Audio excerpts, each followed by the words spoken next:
कहीं ना कहीं ये जो डर उनके लिए खाता बैठता है कि भैया मेरे परसेंटेज कम हो जाएंगे, मेरा रैंक जो आना चाहिए था वो रैंक नहीं आएगा। और जो भी चीज देखो, पहली बार जब रीड करोगे तो पहली बार तो आपको कुछ नहीं करना है। हाँ, जब दूसरी बार रीड करो तो आपको क्या करना है, यूट्यूब पे कई सारे वीडियोस अवेलेबल हो जाते हैं उस पर। और हाँ, एक और चीज, अब नॉवेल आपको जो है पूरी की पूरी नॉवेल के कुछ चैप्टर्स दिए, तो कौन सा चैप्टर दिया है। जब भी 12th स्टैंडर्ड के बोर्ड एग्जाम्स नजदीक आते हैं तो वहां पर एक चीज जो है मैं हमेशा स्टूडेंट्स के मन में देखता हूँ, चेहरे पे उनके दिखाई देती है, जो होता है वो डर। वो डर हर सब्जेक्ट के लिए नहीं होता। डर सबसे ज्यादा जो मुझे दिखाई देता है वो एक सब्जेक्ट के लिए दिखाई देता है, वो होता है आपके 12th स्टैंडर्ड का इंग्लिश का पेपर। जी हाँ दोस्तों, ये एक ऐसा सब्जेक्ट होता है जो सिर्फ 12th स्टैंडर्ड के कुछ बच्चे नहीं, कई सारे बच्चे ऐसे होते हैं जो अपने मेन सब्जेक्ट्स को, मतलब जो फिजिक्स हो गया, केमिस्ट्री हो गया, मैथ्स हो गया, बायोलॉजी पे बहुत ज्यादा ध्यान देते हैं। But when it comes to English, वो इंग्लिश पे इतना ध्यान नहीं देते, क्योंकि उनके दिल में ये रहता है इंग्लिश में लास्ट में करेंगे और वो चीज हो जाएगी, और लास्ट में उनके पास इतना वक्त मिलता नहीं है। और कहीं ना कहीं ये जो डर उनके लिए खाता बैठता है कि भैया मेरे परसेंटेज कम हो जाएंगे, मेरा रैंक जो आना चाहिए था वो रैंक नहीं आएगा, और बहुत ज्यादा दिक्कत क्या हो जाएगी एग्जामिनेशन के टाइम।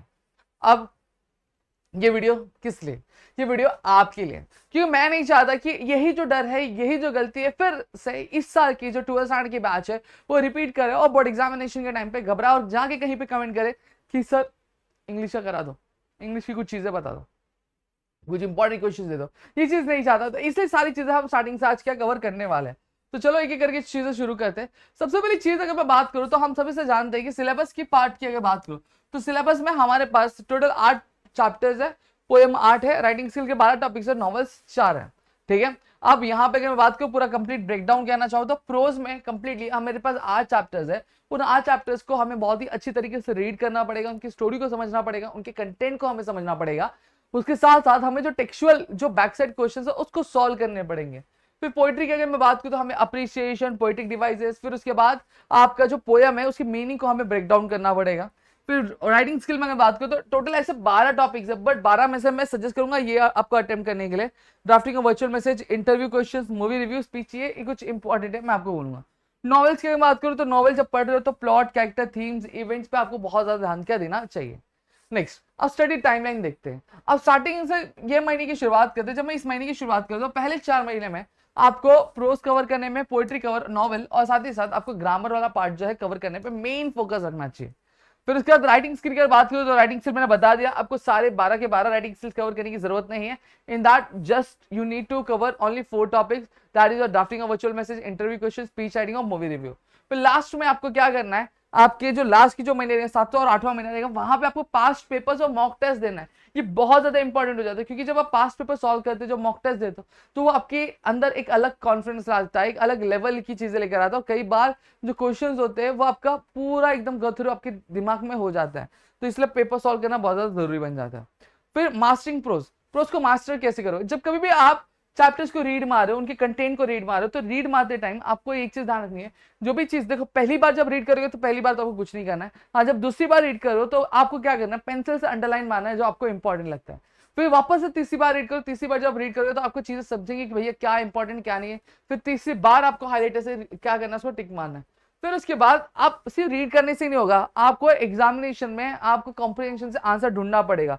तो उसके लिए क्या करना पड़ेगा, उसके लिए अभी से आपको क्या कॉम्प्रिहेंशन की प्रैक्टिस करनी पड़ेगी, समरी राइटिंग की प्रैक्टिस करनी पड़ेगी। और जब कभी भी देखो समरी राइटिंग प्रैक्टिस करने का बेस्ट तरीका क्या होता है, whenever you are reading any chapter और एनी पैसेज, आप उसकी समरी लिखने की कोशिश करो। जब समरी लिखने की कोशिश करोगे तो आपका समरी राइटिंग का प्रैक्टिस बहुत अच्छा हो जाएगा।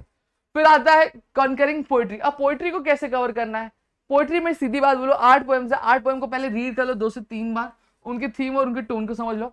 फिर उसके अंदर जो पोइटिक डिवाइसेस है उनको समझ लो। फिर उन 8 पोएम की आपको अप्रिसिएशन कर लेना। अगर आपने इतना कर लिया तो आपकी चीजें हो जाएंगी। अगेन जैसे कॉम्प्रिहेंशन का प्रैक्टिस करो, अगेन पोइट्री का भी आपको प्रैक्टिस करना पड़ेगा, नहीं करोगे तो नहीं होने वाला है। फिर शाइनिंग राइटिंग स्किल, देखो राइटिंग स्किल में मैंने 4 टॉपिक्स तो दिए, लेकिन 4 टॉपिक्स में आपको ऐसा नहीं वो 4 टॉपिक कर लिए बस भाई एक दिन पहले करेंगे, नहीं नहीं नहीं नहीं, नहीं ऐसा नहीं करना है। आपको क्या करना है, आपको हर एक जो राइटिंग स्किल है उसकी जो फॉर्मेट्स है उसको प्रैक्टिस करना पड़ेगा, डेली प्रैक्टिस करना पड़ेगा। साथ ही साथ जो मॉडल आंसर्स दिए, मतलब युवक भारती, मतलब आपकी जो टेक्स्ट बुक है उसमें भी कुछ क्वेश्चंस है, उस क्वेश्चंस को आप प्रैक्टिस करो। ठीक है, क्यों क्यों प्रैक्टिस करने वाले, जितना ज्यादा प्रैक्टिस करो उतना कॉन्फिडेंस आपको लेकर आएगा और उतना ही कम टाइम आपके एग्जामिनेशन में आपका जाएगा। फिर आता है नॉवल। नॉवल की अगर मैं बात करूं तो नॉवल को लेकर बहुत बड़ी चर्चा चलती है भाई। नॉवल में भी लोग बहुत ज्यादा घबराते हैं, डरते रहते हैं कि नॉवल कैसे होगा, किस तरीके से करना है। देखो बहुत ईजी बात है और बहुत सीधी और सटीक बात करता हूँ।